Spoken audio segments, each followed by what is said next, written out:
বিদ্যুতের দাম যদি না কমে আসলে আপনারা ভেরি সুন দেখবেন আরও স্টিল ইন্ডাস্ট্রি অনেকগুলো বন্ধ হয়ে যাবে। কারণ এই শিল্পর প্রায় আমাদের যে টোটাল কস্ট, মানে আমাদের যদি কস্ট আপনার ধরেন যে আপনার হলো 35,000 টাকা টোটাল কস্ট হয়, সেইটার ভিতরে প্রায় 14,000 টাকার মতো আমাদের বিদ্যুতের খরচ, প্রায় 37% মতো আমাদের বিদ্যুতেরই খরচ আমাদের বহন করতে হয় ম্যানুফ্যাকচারিংয়ের ক্ষেত্রে। তো এত বড় ওভারহেডস নিয়ে আসলে ইন্ডাস্ট্রিটিকে থাকতে পারে না। বাংলাদেশের স্টিল শিল্প এটা দ্বিতীয় বৃহত্তম শিল্প এবং এই শিল্পের বিদ্যুতের ব্যবহার সবচাইতে অধিক। হ্যাঁ, এবং আমরা যে স্পেশাল কানেকশনগুলো ব্যবহার করে থাকি আপনার 2,30,000 ভোল্ট, যেটা বাংলাদেশের শুধু 3টা ইন্ডাস্ট্রি এই ব্যবহার করে, 3টাই স্টিল ইন্ডাস্ট্রি। সবচেয়ে বড় বিষয় হচ্ছিল এই শিল্পর প্রতি সরকারের যেই দৃষ্টিকোণ হওয়া দরকার। আমরা বিগত আজকে এই 50 বছর ধরে বাংলাদেশের স্বাধীনতার পর থেকে কিন্তু স্টিলের শিল্পর কিন্তু সরকারিভাবে কোনো সরকার কখনই কোনোদিন কিন্তু স্টিল আমদানি করতে হয় নাই। আমরা ডোমেস্টিকভাবে উন্নয়নে কিন্তু এই স্টিল পণ্য সরবরাহ করে থাকি। কিছুদিন আগে গণশুনানিতে যে বিদ্যুতের দাম বাড়ানো হলো, ওইখানে ওনারা কিন্তু ওনাদের 6টা যে কোম্পানি আছেন বিদ্যুতের, ওনারা কিন্তু 6টার ভিতরে কিছু 3-4টা কোম্পানি কিন্তু বলেছেন যে ওনাদের কিন্তু প্রফিটই ছিল, কিন্তু সরকার জ্বালানি মূল্য বৃদ্ধি হয়েছে যার কারণে উনি বিদ্যুতের দাম বাড়িয়েছে। সবচেয়ে বড় বিষয় হচ্ছে আপনারা যে প্রতি বছর সরকার বিদ্যুৎ খাতে প্রায় 42,000 কোটি টাকা ক্যাপাসিটি চার্জ দিয়ে থাকে, যেটা পুরোটাই অযৌক্তিক। একটা সময় এই চুক্তিগুলোকে আবার নতুন করে ভাবা দরকার। এই চুক্তিগুলো কিছু কিছু চুক্তি বাতিল করতে হবে।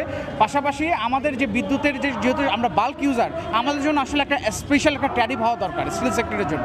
গত যে বৃদ্ধিটা হলো প্রায় 20%, যেই 20% বৃদ্ধির কারণে স্টিলের কিন্তু প্রায় একদম আপনার হচ্ছে 4,000 থেকে 5,000 টাকার মতো বিদ্যুতের আপনার হলো আমাদের প্রোডাক্ট কস্ট বেড়ে যাবে।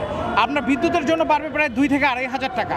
পাশাপাশি আমাদের যে উৎপাদনের সাথে সংগৃহীত যে কনজিউমেবলস আছে, সেই প্রাইসগুলো যেগুলো বিদ্যুৎ দিয়ে আপনার উৎপাদিত হয়, সেগুলোর কিন্তু খরচ বেড়ে যাবে। যেরকম হচ্ছে হলো আমার পাশে ফেরো স্টিল, রহিম স্টিলের মালিক আছেন, ওনারা ফেরো স্টিল উৎপাদন করে থাকেন। ফেরো এটা আমাদের জন্য কেমিক্যাল, ওনাদেরও কিন্তু বিদ্যুৎটা হচ্ছে সবচেয়ে বড় কনজামশন। ওনার প্রাইস বেড়ে যাবে, কেমিক্যালের প্রাইস যাবে, তো ওভারঅল আমাদের ইম্প্যাক্টটা কিন্তু প্রায় 3,000 টাকার মতো কিন্তু বিদ্যুতের উপরে গিয়ে পড়বে। এবং আরও যে ইম্প্যাক্টটা হবে তাতে আমরা ধরে নিয়েছি প্রায় 4,000 টাকার মতো রডের প্রাইস কিন্তু বাড়বে। সবচেয়ে বড় বিষয় হচ্ছে আমাদের রডের প্রাইস এমনি ইন্টারন্যাশনাল মার্কেট প্রাইস বেশি, এমনি ভোক্তার ক্রয় ক্ষমতার বাইরে চলে গেছে। এখানে যদি আবার মূল্য বৃদ্ধি হয়, আসলে আমরা কিন্তু ইন্ডাস্ট্রি 50% ক্যাপাসিটি নিতে চলছি, এইভাবে করে আমরা লোকসান করছি। আবার নতুন করে মূল্য বৃদ্ধিতে এটা কিন্তু শিল্পের জন্য টিকে থাকা আরও কঠিন হয়ে দাঁড়াবে। বিদ্যুতের দাম যদি না কমে আসলে আপনারা ভেরি সুন দেখবেন আরও স্টিল ইন্ডাস্ট্রি অনেকগুলো বন্ধ হয়ে যাবে।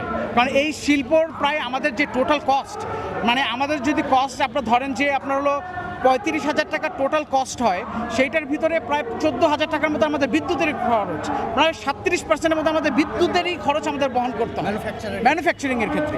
তো এত বড় ওভারহেডস নিয়ে আসলে ইন্ডাস্ট্রিটিকে থাকতে পারে না।